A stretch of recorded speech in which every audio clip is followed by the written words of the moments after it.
The alarm from the phone on the nightstand blared, dry and piercing like a drill into the eardrums. Nam reached out in the dark, skillfully turning it off without opening his eyes. The room was still pitch black. The thick curtains blocked the early morning sunlight trying to seep into their 22nd floor installment plan apartment. Beside him, Huang shifted slightly, pulling the thin blanket over her head. It was her way of escaping reality for a few brief minutes before the relentless cycle of money and livelihood began to crush the last remnants of peace. Nam sat up, feeling his entire body heavy. The dull back pain from hours of sitting at a computer and late-night drinking sessions with clients was starting to protest. He walked into the bathroom and stared at himself in the mirror. A 30-year-old face, yet his eyes bore the deep, dark circles of a 40-year-old. In the kitchen, the electric kettle began to whistle its hurried tune. Huang was up too, standing before the refrigerator, staring hesitantly at the notes cluttered all over it. Bank interest deadlines, electricity bills, apartment management fees. Their breakfast usually took place in silence. Huang held her phone, her thumb scrolling quickly through Facebook. She stopped at a photo of an old friend checking in at a luxury resort in Bali. Looking back at the quickly made bowl of instant noodles on the table, a bitter feeling rose in her throat. "Hey!" Huang broke the thick atmosphere. "The bank interest rate went up another 1% this month." Nam didn't look up, his hands still stirring the instant coffee. "I know. I'll try to take on an extra freelance project." They didn't look at each other. Between them, besides the love they once had, there was now an invisible wall built of invoices and the pressure to be successful before age 30. The sound of the door slamming shut at 7:30 a.m. acted as a full stop to the concept of home, giving way to the battle for survival at the office. Huang sat in the office, but her mind was far from the Excel spreadsheets dancing before her eyes. Her fingers subconsciously scrolled through her phone screen. The Facebook algorithm was cunning. It constantly pushed onto her timeline images of Lon's 5th wedding anniversary party, a former college classmate. In the photos, Lon glowed in a designer silk dress, a sparkling diamond ring on her finger, standing next to her dashing husband in front of their newly purchased villa. A sharp pang, a mixture of admiration and insecurity, spread through Fong's heart. She looked down at her own hands, fingertips roughened from housework, and her plain, simple gold wedding band. Why, with the same starting point and the same education, had their lives diverged so drastically? That afternoon, Fong decided to stop by a high-end cosmetic store. She stared at the price of a lipstick, equivalent to 3 days' worth of groceries for her and Nam. She was about to turn away, but a message in her close friends group chat popped up. "Let's meet at Lan's house tonight to celebrate the new home." Her pride wouldn't allow her to appear inferior. With trembling hands, she swiped her credit card, a card already nearing its limit, to buy that lipstick. Meanwhile, Nam was struggling in a noisy pub. He had to constantly raise his glass with a difficult client, hoping to secure a signature on the contract that would save this month's quota. Every one of Nam's smiles was stained with exhaustion and hypocrisy. He texted Fong, "I'll be home late tonight. Go ahead and eat without me." Fong saw the message but didn't reply. She was busy reapplying her powder, trying to cover the cracks in her soul with a borrowed glitter of luxury goods that didn't belong to her. The fluorescent lights in Nam's office never went out before 9 p.m. For Nam, every day at work was like entering an arena where the only weapon was the numbers on the sales report. His boss, a man in his late 50s with a protruding belly and a voice always on the verge of exploding, was slamming his hand on the desk. "Look at this, Nam. Your quota this month is only at 60%. If you don't sign that contract with the partner tomorrow, you know exactly who your position will go to." There are hundreds of 22-year-olds out there ready to work 16 hours a day for half your salary. Nam lowered his head, his hands clenched tightly under the table to hide their trembling. He wasn't afraid of his boss. He was afraid of the bank debt due on the 5th. He feared the look of disappointment in Fhuong's eyes if he ever came home and told her he was unemployed. In another part of the city, Phuong was also facing a different giant: obsolescence. Her accounting firm had just announced a 20% staff reduction due to restructuring. Phuong had to take on the workload of a fired colleague without a single cent of extra allowance. Her eyes were exhausted from the numbers dancing on the screen, and her back ached. But she didn't dare stand up to get water for more than 5 minutes. She feared that if she slackened for even a moment, her name would be next on the blacklist. A young, stylishly dressed colleague walked past Phuong's desk and intentionally spoke loudly. "Hey, Phuong, we're going to a bar tonight to de-stress. Wanna come?" "Oh, I forgot. You have to go home and cook for your husband, right?" That sarcastic remark was like a needle piercing Phuong's self-esteem. She realized she wasn't just fighting the workload. She was fighting her own perceived irrelevance in the eyes of the younger generation. Both Nam and Phuong were bracing themselves to keep from being crushed by the giants named economy and time. Nam arrived home when the clock had already struck 10 p.m. The sound of the key turning in the lock felt dry and harsh in the silent apartment corridor. Stepping inside, the first thing he saw was Phuong's back. She sat motionless on the sofa, the only light coming from the pale blue glow of her phone screen illuminating her exhausted face. On the dining table, dinner had long since gone cold. A plate of boiled water spinach had turned yellow, and the fish sauce had developed a thin film. Nam sighed, loosened his tie, tossed it carelessly on a chair, and headed toward the kitchen. "Have you eaten yet?" he asked, his voice hoarse from cigarettes and alcohol from the client meeting. "I already ate," Phuong replied without looking up. Her voice was cold and rhythmic, like a machine. Nam opened the rice cooker. The cold air from the leftover rice hit his face, making him feel a profound sense of loneliness. He grabbed a bowl and hastily swallowed a few mouthfuls of rice with fish sauce to get through the meal. The sound of chopsticks hitting the porcelain bowl echoed lonely in the 60-square-meter apartment they would be paying for over the next 20 years. Phuong put down her phone and stared at the mess on the table. "Electricity is up this month, water is up, and then there's Lan's wedding. Do you have any idea that my credit card is almost at its limit?" Nam stopped eating. The exhaustion from the office combined with the alcohol made him lose his patience. "I'm working myself to death too. Do you think I enjoy groveling to those clients?" They began to argue, but there were no screams. Instead, there were soft but sharp reproaches, stabbing directly into each other's unhealed wounds. Phuong spoke of her sacrifices for this house, while Nam spoke of the burden of a man who is not allowed to fail.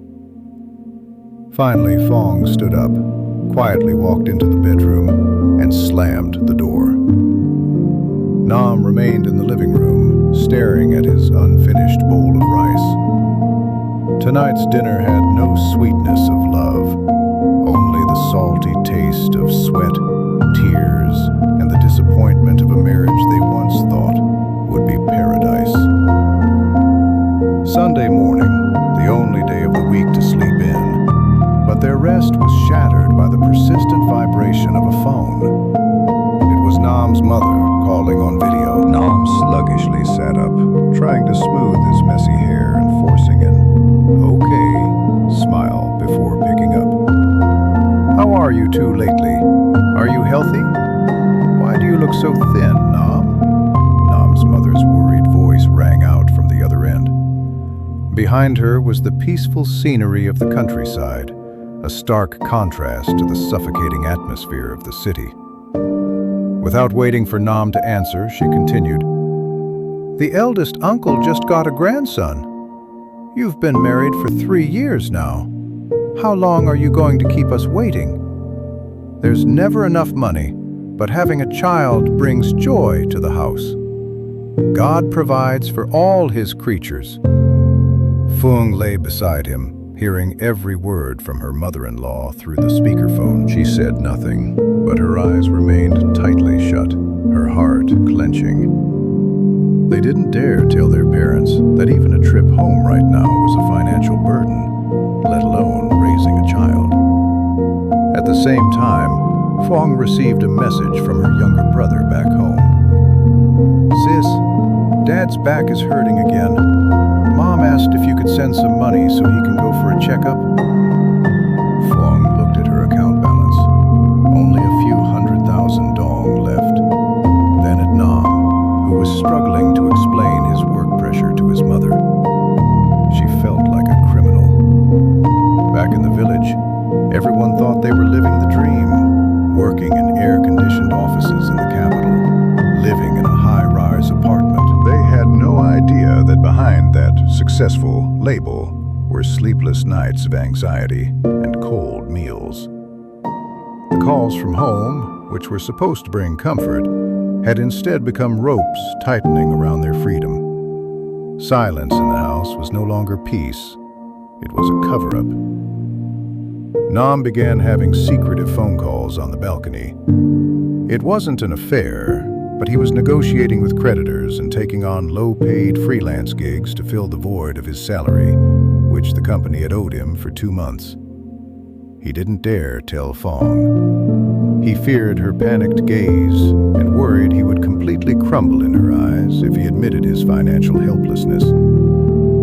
"I have extra work. I might not be back until tomorrow night," Nam lied as he picked up his briefcase on a Saturday morning. In reality, he had taken a job unloading goods at a suburban warehouse for immediate cash.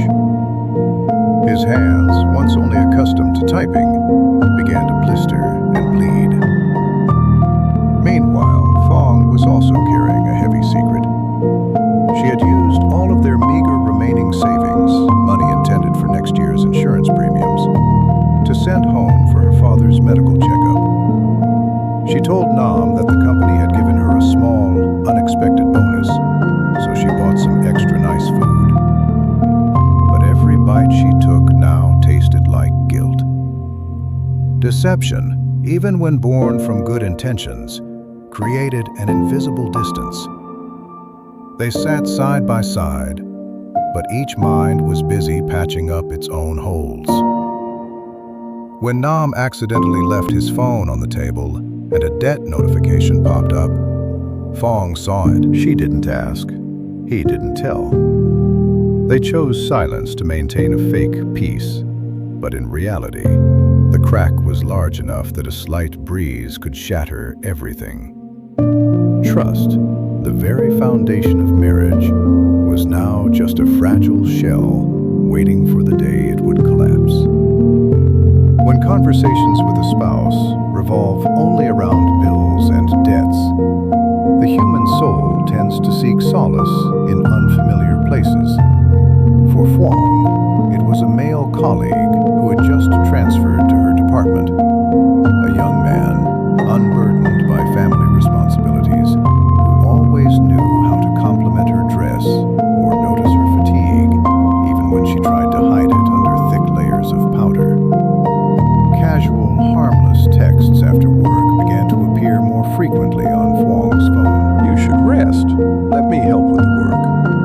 Or, "You look sad. Did something happen today?" Questions that Nam had long forgotten how to ask were now being uttered by a stranger, making Fong's heart flutter with a sense of guilt. She had no intention of having an affair, but she craved the feeling of being cared for, of seeing herself as having value beyond the role of a wife struggling to pay off debt. As for Nam, he found relief in men's entrepreneurship groups online. There, he met a successful, sharp woman who always listened to his ambitious projects without ever asking, "When will there be money?" She represented the glamorous world Nam had always yearned for, a place without broken washing machines or the smell of grease in a cramped kitchen. Both were standing at the threshold of emotional betrayal. They hadn't crossed physical boundaries yet, but their hearts had begun to leave that 22nd floor apartment. Every time they sat together on the sofa, their eyes were on their phones, but they were actually looking into a simulated world where they could be better, freer versions of themselves. The bond between them was now as thin as a thread. Just one slight touch of temptation, and everything would snap. Hanoi entered the season of persistent rain. The sky turned leaden gray over the high-rise rooftops. High humidity caused the walls in Nam and Phuong's apartment to develop moldy stains, blotchy like unbandaged wounds. The smell of mildew mixed with the scent of stale food from a trash bag not yet taken out, creating a suffocating atmosphere. The incident began with the washing machine, the very thing that had been groaning for a month. That afternoon, Phuong returned home soaked and exhausted after being reprimanded by her boss. She threw a pile of clothes into the machine and pressed the button. But instead of working, the machine made a dry clunk and began to overflow, spilling water all over the wooden floor. Water soaked into the wood crevices, flooded the living room, and seeped into the legs of the expensive shelves they were still paying off. Phuong stood frozen in the middle of the puddle. She didn't cry, but her shoulders shook violently. At that moment, Nam returned. He was no better off. His side project had just been cheated out of payment, and he still carried the dust of the warehouse on his clothes. Seeing the chaos, Nam didn't offer comfort, but snapped, "What the hell are you doing? I told you not to try using it anymore." Nam's words were like a torch thrown into a gasoline warehouse. All the resentment about starving herself to save money, about sending money home alone, and about the loneliness in this very house ignited within Phuong. She threw the TV remote into the water and screamed, "Is all you can do is blame me? This house is about to collapse. My life is falling apart. Can't you see?" Nam stood still, his gaze falling on Phuong's phone, which had just fallen from her handbag, the screen still showing a message from her male colleague. "Did you get home safely?" The storm outside had finally flooded into the house, more intense and brutal than ever. The living room lights flickered as water seeped into the sockets, creating dry electrical pops. Nam picked up Phuong's phone. The message from a stranger felt like a knife twisting into his last shred of self-esteem. He let out a cold, bitter laugh full of contempt. "Did you get home safely? So that's it. So while I'm out moving crates until my hands are bloody to pay for this house, you're busy receiving care from another man?" Phuong stared at Nam's blistered, bleeding hands. She was stunned for a moment, but rage clouded her reason. She snatched the phone back and screamed in his face. "Moving crates? Are you moving crates or meeting some wealthy woman to discuss visionary million-dollar projects? Don't think I don't know who you've been secretly messaging. You claim I betrayed you? Look at yourself. Have you asked me a single, 'Are you tired?' in the past year?" Nam slammed his briefcase into the puddle, all his suppressed emotions exploding. "I didn't ask because I was busy worrying about how to keep us from being evicted tomorrow. You sent money back to your father. You think I didn't know? That was the insurance money, the only emergency fund we had left. What am I to you? A money printing machine? I saw you as my husband, but you only saw me as a debt, Feng shrieked, her voice breaking with sobs. Look at this house. The walls are moldy, the machine is broken, and our souls are withered. Who are we living for? For our parents' pride back home? Or for the fake likes on Lon's Facebook? I'd rather live in a rented shack where I can breathe than suffocate in this installment plan glass cage. In a fit of desperation, Nam grabbed his resignation letter and the crumpled debt notices from his bag, tossing them into the air. The white papers fluttered down like withered petals amidst the indoor rain. They stood facing each other amidst the ruins of furniture and trust. No more lies remained, only the harsh truth. They had lost themselves long before they lost each other. That night, the house became unnaturally silent. The water had been dried, the debt notices gathered into a corner, but the wounding words still hung heavy in the air. Nam lay on the sofa, staring blankly at the dark ceiling.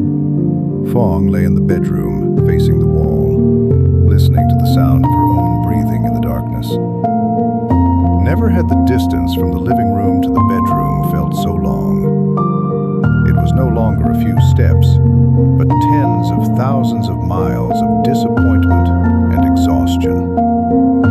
Fong reached out to the empty space beside her in bed. The mattress was still cold. She suddenly realized that the most terrifying loneliness is not being alone, but being next to someone yet unable to reach their soul.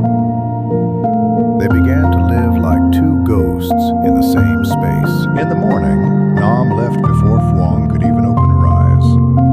In the evening, he waited until the lights in the bedroom were completely off before daring to step inside.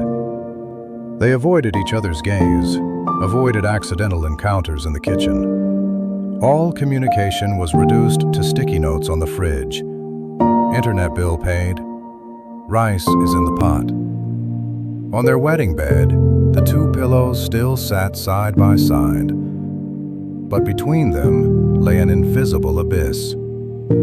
Fwang began to slowly pack her personal belongings into cardboard boxes, a silent action signaling the end. Nam knew, but he didn't stop her. He felt exhausted too. When self-esteem is wounded and the burden of livelihood has drained the last drop of affection, people no longer bother to fight for a clinically dead marriage. They were just waiting for one final spark, or reason big enough to officially let go. Amidst the days when their marriage was merely waiting for a court date, a midnight phone call from the countryside overturned everything. Fong's mother frantically reported that her father had suffered a stroke and was in the provincial hospital's emergency room. The back pain she had worried about turned out to be a symptom of a critical illness that had been silently ravaging his body for a long time. In that life and death moment, all resentment, all unpaid bills, and even the shadows of strangers suddenly became ridiculously small. Nam, despite being in a state of hidden separation, did not hesitate to pack his things, take the last bit of cash he had just earned from his warehouse job, and drive Fong back to her hometown in the middle of the night. On the drive through the dark night, the silence no longer tasted of bitterness. Fong sat in the passenger seat, sobbing uncontrollably. Nam drove with one hand and reached out with the other to grasp his wife's trembling hand.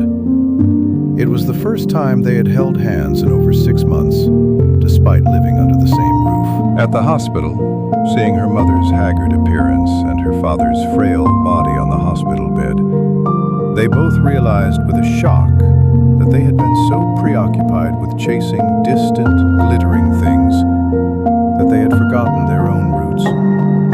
The pressure to be successful just to show off to the world was meaningless in the face of the boundary between life and death.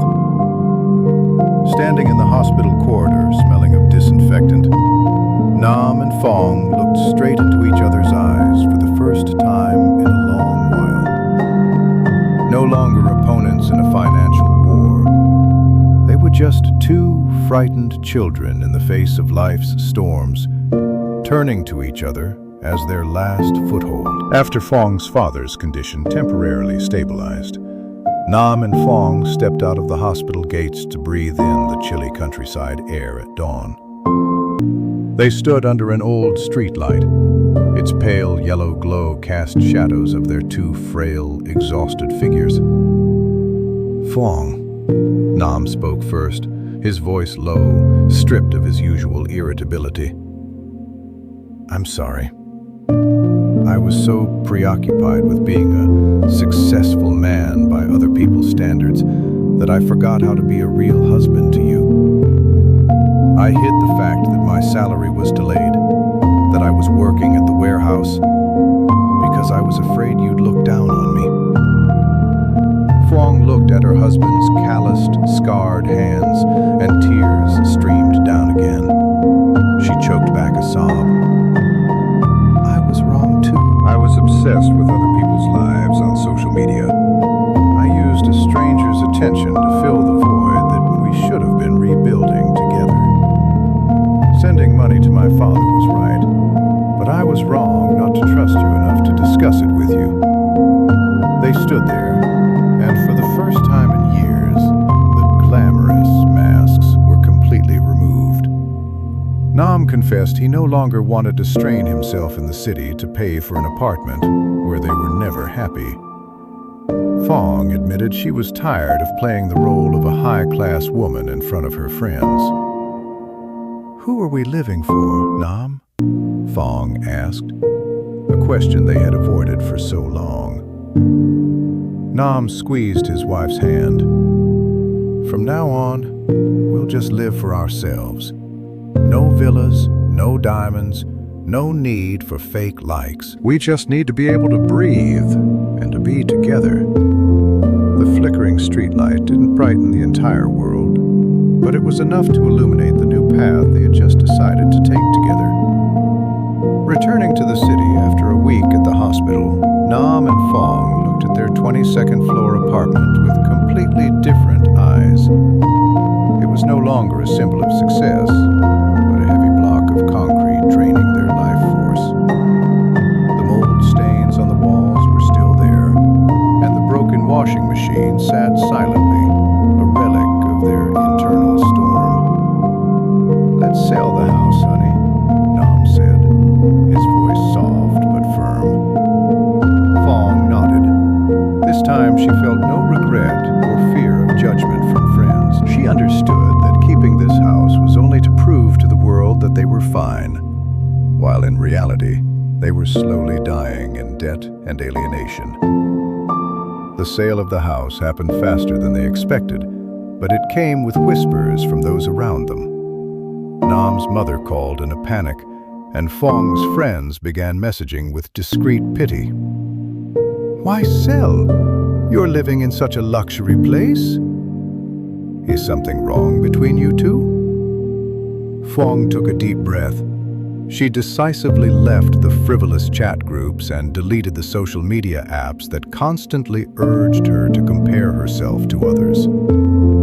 After settling the bank debts and paying her father's hospital bills, the remaining money wasn't much, but it was enough to feel a sense of relief. They moved out of the apartment during a brilliant sunset. All luxury items were liquidated. They kept only what was truly necessary. Stepping out of the building lobby, Nam looked at Fong and smiled. For the first time in 3 years, I feel like I don't owe anyone anything. They no longer had a high-end apartment, but they had regained the freedom to start over from zero.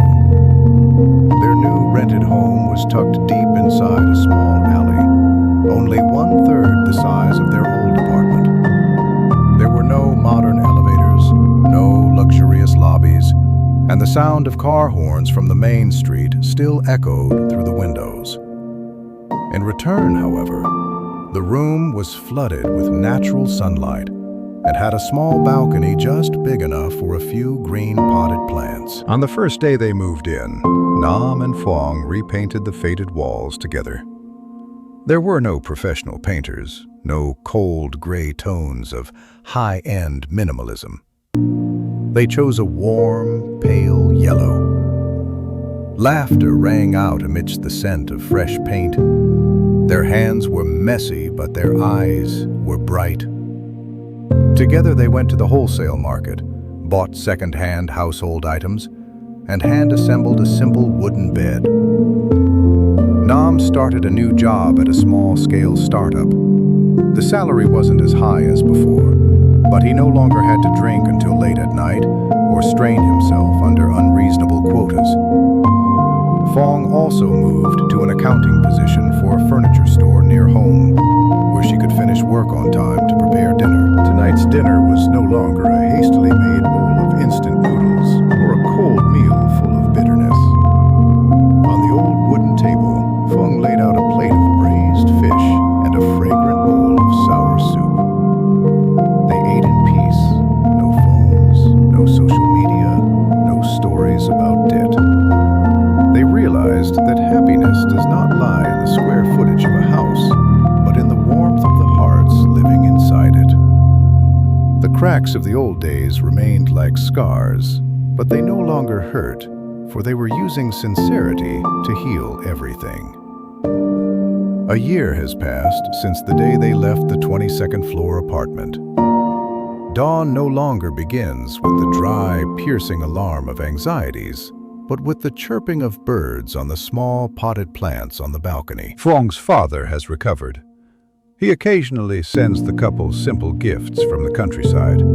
A few pomelos, a bag of new rice, or a bunch of fresh vegetables. Nam and Fong accept them with deep gratitude, an emotion they once viewed as a given or a nuisance. Nam is no longer a flashy sales star, but he is a husband who knows how to fix a broken faucet and brew a good pot of tea for his wife every night. Fong no longer wears designer clothes for social media check-ins, but her skin is rosier. The dark circles under her eyes are gone, and her smile finally reaches her eyes. On a weekend afternoon, as they sat together watching the crowd rushing back and forth in the street below, Fong rested her head on Nam's shoulder. She whispered, "It turns out pressure doesn't come from society, but from allowing society to define who we are." Nam squeezed his wife's hand. He understood that they had survived the fiercest battle of all, the battle with their own greed and vanity. Their story doesn't have a glitzy, wealthy ending, but it has a peaceful one.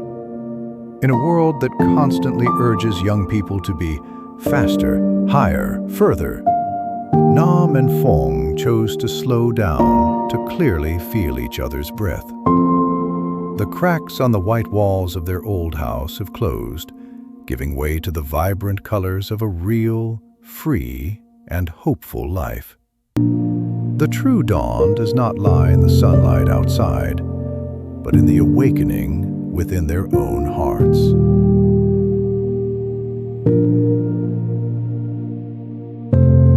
Thank you so much for watching today's video until the very end. Your presence is the greatest gift to me. Every view and every moment you spend here is a huge motivation for me to keep improving and releasing higher quality content in the future. Creating content isn't easy, but your silent support gives me the strength to stay creative every day. If you found today's video interesting and relaxing, please don't hesitate to give me a like. Your small actions are the most precious recognition of our